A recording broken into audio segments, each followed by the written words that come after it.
시청자 여러분 안녕하십니까? BTV 주간 종합뉴스 시작합니다. 수도권 부동산 시장의 양극화가 갈수록 심화되고 있습니다. 서울과 경기 남부 일부 지역은 거래량과 매매 가격이 오르는 모습을 보이는 반면 경기 외곽은 10,000가구 가까운 미분양 아파트가 쌓이고 있습니다. 특히 평택과 안성 지역은 미분양이 장기화할 조짐도 보이고 있습니다. 박희분 기자입니다. 로또 청약으로 불렸던 화성 동탄역 롯데캐슬 무순위 청약. 전용 면적 84제곱미터 한 가구 모집에 294만 4천여 명이 신청했습니다. 역대 무순위 최고 경쟁률입니다. 청약 통장이 필요 없는 데다 최대 10억 원의 시세 차익을 얻을 것이란 기대감이 작용했다는 분석입니다. 엄청난 메리트가 있는 거죠. 아무리 안 좋은 저층이라고 해도 10억 이상은 받으니까요. 로또라고 생각하는 게 맞는 것 같아요. 같은 수도권 경기 지역이지만 외곽으로 가면 상황이 전혀 달라집니다. 지난 6월 말 기준 경기도 31개 지자체의 총 미분양은 9,956가구.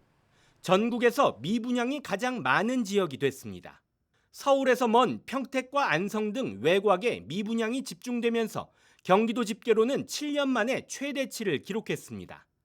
특히 평택시의 경우 미분양이 지난 1월 대비 7배나 급증했고 안성시는 5개월째 미분양 관리 지역에서 벗어나지 못하고 있는 실정입니다. 현재 시장에서는 지역적 그리고 국지적인 양극화가 점차 심화되고 있고 이런 부분들은 적어도 당분간은 꾸준하게 지속될 가능성이 높습니다. 지방뿐만 아니라 수도권에서도 부동산 시장의 양극화가 점점 심해지면서 수요 회복에 필요한 맞춤 정책이 시급하다는 목소리가 높아지고 있습니다. BTV 뉴스 박희붕입니다. 티몬과 위메프, 이른바 티메프의 대규모 정산 지연 사태로 경기 지역에서도 피해 사례가 속속 나오고 있습니다. 중소업체들의 피해도 우려되는 상황인데요. 이에 경기도도 대응에 나서기로 했습니다. 김효승 기자가 보도합니다. 티메프 사태로 경기 지역에서도 수백 건의 피해 접수가 이어지고 있습니다. 경기도에 접수된 소비자 피해는 지난 31일 기준 209건. 이 가운데 여행, 숙박, 항공 관련 피해가 131건으로 가장 많았고 입장권과 상품권, 기타가 각각 26건이었습니다. 여행 산업 피해엔 경기관광공사가 판매하는 경기 투어 패스도 포함됐습니다. 경기 투어 패스는 도내 주요 관광지를 자유롭게 이용할 수 있는 통합 관광 상품권으로 그동안 티몬과 위메프를 비롯한 19개 오픈마켓에서 판매해 왔습니다. 경기관광공사가 6월 3일부터 지난달 18일 사이 티메프를 통해 판매한 경기 투어 패스는 1,890장. 이 가운데 이미 사용한 1,059장을 제외한 637장은 티메프의 환불 요청이 접수됐고 나머지 194장은 환불 접수가 안 된 것으로 파악됐습니다. 도와 판매 대행사가 파악한 환불 금액 규모는 1,660만 원에 이를 것으로 추정됩니다. 경기도는 소비자가 원할 경우 전액 환불 조치한다는 입장입니다. 경기도는 경기관광공사에서 환불 자금을 제공하고 추후 티몬과 위메프 측에 구상권을 청구할 계획이라고 설명했습니다. 소비자는 물론 중소기업 피해도 상당할 것으로 예상되는 가운데 경기도 주식회사를 통해 거래한 업체 피해도 상당합니다. 경기도 주식회사가 파악한 티메프 사태 피해액은 7억 9천만 원에 달합니다. 경기도 주식회사는 도내 중소기업에 피해가 없도록 피해금을 모두 지급하겠다고 밝혔습니다. 경기도는 티메프 입점 중소업체 피해에 대해 동향 파악을 하고 정부의 구제 방안 등을 토대로 지원 방안을 검토해 간다는 계획입니다. BTV 뉴스 김효승입니다. 평택시가 화장장을 포함한 종합장사시설 건립을 추진하고 있습니다. 입지 공모를 위한 주민설명회를 시작했는데요. 장사시설을 유치하는 곳에는 100억 원의 주민지원금과 사업수익금 5% 지급을 내걸었습니다. 배상민 기자입니다. 지난해 평택시 화장률은 92%, 2030년이면 95%를 넘어설 것으로 전망됩니다. 평택에는 화장시설이 없어 원정 화장을 해야 하는데 시민 불편은 물론 비용도 현지 주민 대비 최대 9배나 비싸게 부담해야 합니다. 평택시가 종합장사시설 건립에 나선 이유입니다. 후보지 공모 전 장사시설에 대한 정보를 제공하기 위한 주민설명회가 열렸습니다. 장사시설은 20만 제곱미터 부지에 1,500억 원을 들여 화장로 10기, 장례식장, 봉안시설, 자연장지 등이 2030년에 들어서게 됩니다. 친환경 최신 시설 설비를 갖출 거고요. 당연히 우리 시도 공원이나 레프트 시설, 문화시설과 같은 시민들이 선호하는 시설을 접목해서 공원형 복합시설로 조성을 할 계획입니다. 환경오염, 부동산 지가 하락 등 주민들이 걱정하는 부분에 대해서도 설명했습니다. 장사시설 화장로도 대기환경보존법에 따라서 엄격한 기준으로 배출가스를 점검하고 관리를 해야 됩니다. 2010년에 개원을 했는데요. 개원 당시 13년이 지난 지금 시점에서 한 4.5배가량 부동산 가격이 상승을 했고요. 설명회의 핵심인 건립 대상지에 대한 주민 지원 계획도 내놨습니다. 유치 지역과 주변 지역에 100억 원의 지원금과 화장 수익금 5%를 내걸었습니다. 유치 지역에는 약 50억 원의 예산으로 마을 수건 사업이나 복지 사업을 실시할 예정이고요. 그 다음에 화장 수익금의 약 5%를 마을 발전기금으로 조성해서 지원할 예정입니다. 이 마을들에 대해서는 약 100억 원의 예산으로 마을 수건 사업이나 주민 복지 사업을 실시할 예정이고요. 시는 9월 중 건립 후보지 공모를 실시해서 내년 1월 최종 후보지를 선정한다는 계획입니다. BTV 뉴스 배상민입니다. 평택도시공사가 추진하는 주민 편의시설인 안정 커뮤니티 광장이 건설 도중에 균열이 발생하면서 공사가 중단됐다는 소식을 전해드린 바 있는데요. 결국 재시공을 위한 설계에 착수했습니다. 10월에 공사를 재개할 계획이지만 늘어난 비용을 누가 부담할 것인지는 불투명한 상황입니다. 해당 시설엔 시민혈세 300억 원이 투입된 상태입니다. 배상민 기자입니다. 평택도시공사가 팽성읍 안정리에 조성 중인 안정 커뮤니티 광장. 9,300제곱미터 부지에 국비와 시비 343억 원을 들여 상부에는 커뮤니티 시설과 광장, 지하는 주차장이 들어설 예정이었습니다. 주차난 해소는 물론 문화시설로 기대를 모았지만 현재 공사는 중단됐습니다. 지난 3월 지하 1층 천장 슬라브와 보에 균열이 발생했기 때문입니다. 2차 피해를 막기 위해 임시로 지지대를 설치한 상황. 전문기관 정밀안전진단 결과 부실 공사의 전형인 철근 빼먹기, 콘크리트 강도 부족, 슬라브 일괄 타설이 아닌 분리 타설 등이 원인으로 지목됐습니다. 결국 시공사는 재시공과 보수 보강 실시 설계 용역에 들어갔습니다. 용역을 거쳐 10월 초 공사를 재개한다는 계획이지만 올해 안에 공사를 마무리하기는 어렵습니다. 더구나 시공, 설계, 감리업체가 재시공 추가 사업비 부담을 놓고 여전히 이견을 좁히지 못하고 있어 실제 공사를 다시 할 수 있을지는 여전히 불투명합니다. 평택도시공사는 사태가 장기화될 경우 법적 대응도 고려하고 있다고 밝혔습니다. BTV 뉴스 배상민입니다. 옛 평촌 시외버스터미널 부지를 폐지한 건 정당하다는 대법원의 판단이 나왔습니다. 귀인동 주민과 시민사회단체가 1심과 2심 판결에 불복해 제기한 상고를 받아들이지 않은 건데요. 이로써 2021년부터 진행된 소송은 안양시의 승소로 끝나게 됐습니다. 이창호 기자의 보도입니다. 지난 1992년 평촌 신도시가 조성되면서 지정됐던 평촌 시외버스 터미널 부지. 땅 주인이었던 LH는 지난 2017년 한 업체의 땅을 매각했고 안양시는 지난 2021년 도시관리계획으로 터미널 용도를 폐지했습니다. 개발을 반대하는 주민과 시민사회단체는 지난 2021년 시가 터미널 용도를 폐지한 직후 절차적 하자와 재량권 남용을 문제 삼아 소송을 제기했습니다. 하지만 1심과 2심 재판부는 모두 안양시의 손을 들어줬습니다. 1심에선 안양시의 터미널 부지 용도 폐지에 재량권 일탈이나 남용을 인정할 만한 증거가 없다고 판결했습니다. 2심 재판부는 아예 소송을 제기한 시민단체와 시민의 자격을 인정하지 않았습니다. 두 번의 재판에 불복한 시민단체와 주민들은 대법원에 상고했지만 이마저도 받아들여지지 않았습니다. 대법원은 원심 판결과 상고 이유가 헌법을 위반하거나 부당하게 해석하지 않았을 뿐 아니라 대법원 판례와 상반되게 해석하지 않았다며 심리 불속행으로 기각했습니다. 심리 불속행은 상고 대상이 아니라고 판단된 사건을 심리 없이 기각하는 제도입니다. 한편 일반 상업지역으로 용도가 바뀐 옛 평촌터미널 부지는 한 업체가 사들였으며 현재 48층 규모의 오피스텔 3동을 짓기 위한 행정 절차를 진행 중입니다. BTV 뉴스 이창호입니다. 용인시는 반다비 체육센터 조성 사업이 문화체육관광부로부터 국비 40억 원을 지원받는다고 밝혔습니다. 용인 미르 스타디움 임시 주차장 부지에 지하 3층, 지상 3층, 연면적 5만 2,452제곱미터 규모로 추진되는 체육센터에는 국제규격 수영장과 수중 운동시설을 비롯해서 장애인과 비장애인이 함께 쓸 수 있는 체육시설이 들어설 예정입니다.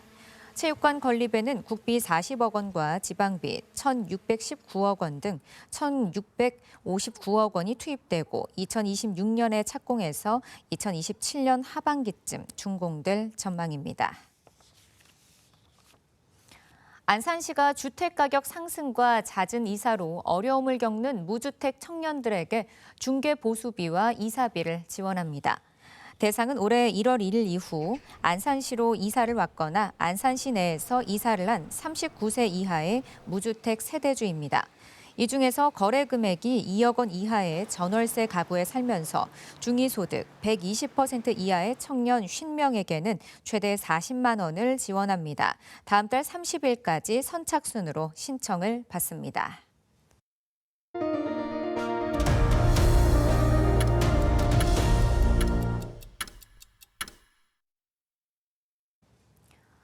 지난해 군포의 한 어린이집에서 아동학대 신고가 접수돼 경찰이 수사에 착수한 바 있는데요. 최근 공판 과정에서 사건 피의자가 관련 혐의를 인정한 것으로 알려졌습니다. 학부모들은 학대 당사자로 지목된 교사뿐만 아니라 원장에 대해서도 관리 책임을 물어야 한다고 주장하고 있습니다. 권예솔 기자의 보도입니다.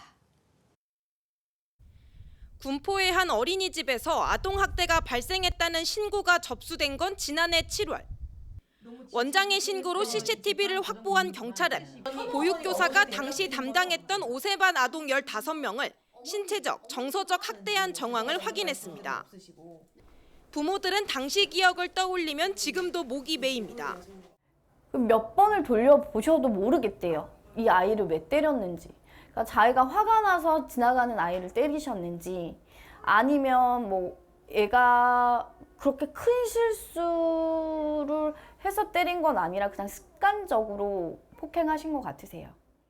경찰은 약 2개월 동안 한 아동에게 많게는 30회가량의 학대 정황이 있는 것으로 보고 있습니다. 다수의 아동에게 지속적인 체벌이 이어졌다는 겁니다. 아이들은 선생님과 더 이상 마주하지 않아도 된다는 말을 들은 후에야 당시 상황을 부모에게 털어놓았습니다. 한 이틀 지나서 갑자기 밥 먹는데 엄마 나 근데 너무 많이 맞았어 그러더라고요.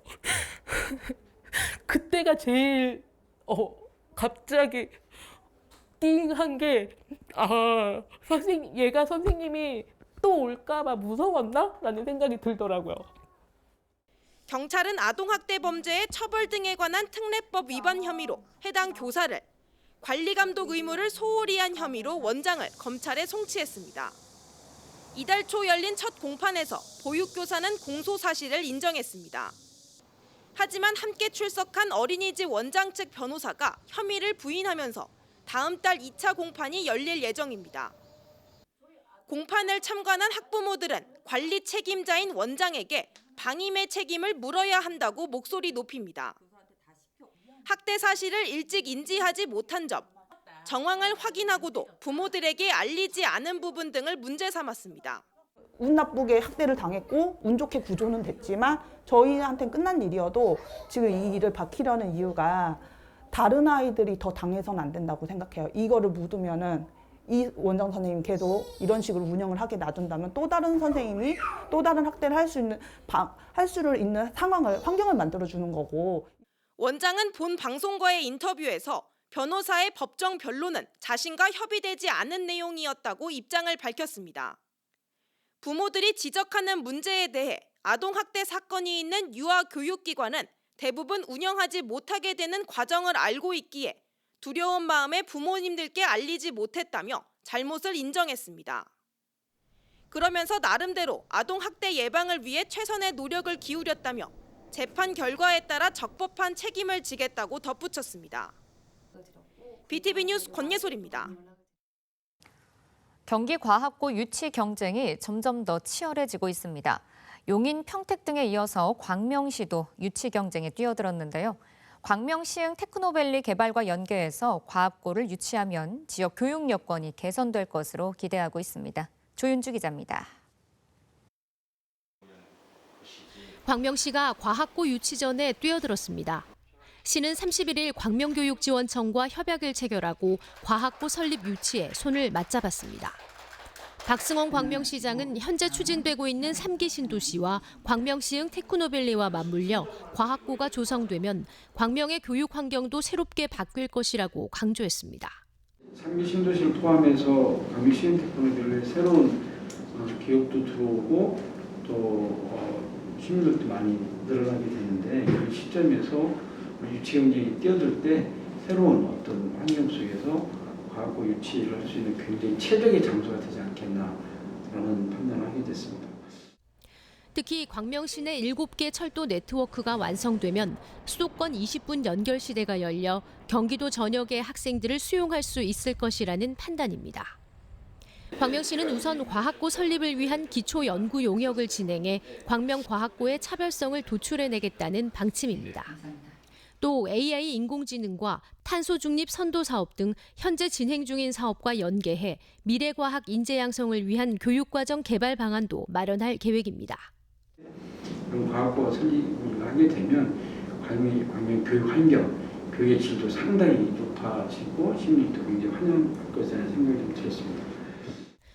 광명시는 과학고 유치를 위해 교육지원청과 실무협의체를 구성하고 과학고 유치 추진위원회도 발족한다는 계획입니다. 한편 현재까지 과학고 유치에 나선 도내 지자체는 평택시를 비롯해 화성과 용인, 안산, 시흥, 부천시 등 10여 곳에 이릅니다. BTV 뉴스 조윤주입니다. 안양 호성 초중학교 학생들의 통학로와 주민 휴식 공간으로 이용되고 있는 도로 구간이 차 없는 거리로 조성됩니다. 주민협의체 제안으로 추진된 차 없는 거리는 연말까지 공사를 완료할 예정인데요. 주민 설문조사를 거쳐 호성 안녕길로 이름 붙인 이 거리는 학생과 주민의 문화 공간으로 탈바꿈하게 됩니다. 이창호 기자의 보도입니다. 안양 호성초등학교 후문 옆 도로입니다. 지난 2003년 아파트가 들어선 이후 주민들은 통행 안전 문제를 제기했습니다. 결국 호계삼동 행정복지센터부터 호성초등학교 후문까지 약 500m 구간은 차량 통행이 제한됐습니다. 학부모들과 주민들은 이후 차 없는 거리 조성을 줄곧 제안해왔고 그 노력이 결실을 맺게 됐습니다. 이 대단지가 들어서면서 학생들에게 교통사고 위험이 있어가지고 차 없는 도로로 주민들 민원에 의해서 하고 삭막하고 어둡고 좀 무슨 공간이 없어가지고 한 10년 전부터 이 호계삼동 주민들이 시하고 도에다가 민원을 많이 넣어가지고 그것이 이제 이번에 이제 실천이 돼가지고 호성초 일원 차 없는 거리 조성 사업은 실시 설계를 마친 상태로 공공 디자인 심의만 남았습니다. 심의가 통과되면 9월이나 10월 중 공사를 시작해 연말께 완공할 예정입니다. 학부모와 주민협의체가 추진한 사업인 만큼 지역사회에 기대가 큽니다. 이 도로가 아이들 주통학로예요. 대다수 아이들이 이쪽으로 다니는데 어른인 저도 여기 다니기가 힘든데 아이들이 어떤 이런 남들이 말하는 기피시설 이런 것들이 존재하고 있기 때문에 늘 마음에 걸렸는데 차 없는 거리를 조성한다 그래서 제가 기쁜 마음으로 적극 이 사업에 같이 동참하고 있고요. 차 없는 거리로 조성되면 인도와 도로의 구분이 없어지게 돼 교통 약자들의 통행도 어렵지 않을 것으로 예상하고 있습니다. 환경 개선이 되면서 좀 아이들이 더 안전하게 다닐 수 있다는 거에 기대도 되고, 바닥이나 뭐 이런 턱이 없어진다니까 유모차 같은 것을 끌고 다닐 때도 더 편하게 다니겠다라는 기대가 있습니다. 호성초 차 없는 거리는 지난해 보행자 전용 도로로 고시됐습니다. 공사가 완료되면 이 공간은 문화가 있는 주민 소통 공간으로 활용할 생각입니다. 사실 작년까지만 해도 여기는 도로였고, 이번에 이 차 없는 거리 조성 사업 추진을 위해서 작년에 여기를 이제 보행자 전용 도로로, 가용 토지가 없는 안양시 입장에서는 사실 상당히 활용도가 높은 유휴 공간이거든요. 이 공간을 이제 주민들이 걸을 수 있고, 그리고 머물 수 있고, 그리고 즐길 수 있는 문화 공간으로 주민협의체의 힘으로 이끌어낸 호성초 차 없는 거리 조성 사업. 연말 어떤 모습의 거리로 탈바꿈할지 관심이 쏠리고 있습니다. BTV 뉴스 이창호입니다.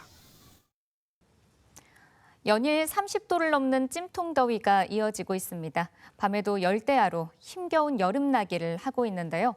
나만의 피서지를 찾아 떠난 사람들로 도심 속 물놀이터가 북적이고 있습니다. 권예솔 기자의 보도입니다. 머리 위로 떨어지는 물폭탄에 아이들의 웃음이 끊이지 않습니다.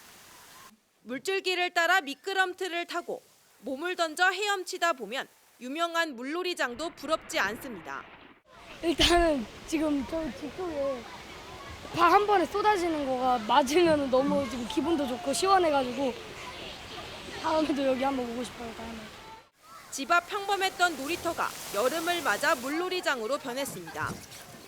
쉽게 가시지 않는 한여름 무더위도 이곳 물놀이장에서만큼은 비껴간 듯합니다. 더위를 피해 자연 속으로 피서를 떠난 사람들도 있습니다. 관악산 초입에 흐르는 과천 향교 계곡에서 여름을 즐기는 방법은 각양각색입니다. 튜브를 타며 물총놀이를 하는 아이들이 있는가 하면 그늘에 텐트를 설치하고 음식을 나눠 먹으며 여유를 찾는 어른들도 있습니다. 이렇게 가까울 줄 몰랐거든요. 3분에서 한 3, 40분 걸리는 거리고, 멀리 가지 않아도 정말 아이들이랑 방학 때 물놀이도 하고 자연도 보고 너무 좋은 장소이고 기회가 돼서 너무 좋아요. 7월 말 장마가 공식적으로 종료되면서 밤낮을 가리지 않고 기승을 부리는 여름 더위. 도심 속 가까운 물놀이터를 찾아 더위를 식히며 가족들과 안전한 여름 보내시기 바랍니다. BTV 뉴스 권예솔입니다. 수원시가 권성구 올림픽공원에 새빛 어린이 워터파크를 개장했습니다. 유치원생부터 초등학교 고학년까지 즐길 수 있도록 연령대를 구분해서 풀장 3개를 설치했고 워터 슬라이드와 샤워실, 휴게 공간도 운영합니다. 이용은 오는 18일까지 매일 오전 11시부터 오후 6시까지 할 수 있고 매주 월요일과 우천시에는 휴장합니다. 매주 토요일과 일요일 그리고 광복절 오후 2시에는 마술쇼와 레크레이션 등의 다양한 프로그램도 즐길 수 있습니다. 이상으로 BTV 주간 종합뉴스 마칩니다. 시청해주신 여러분 고맙습니다.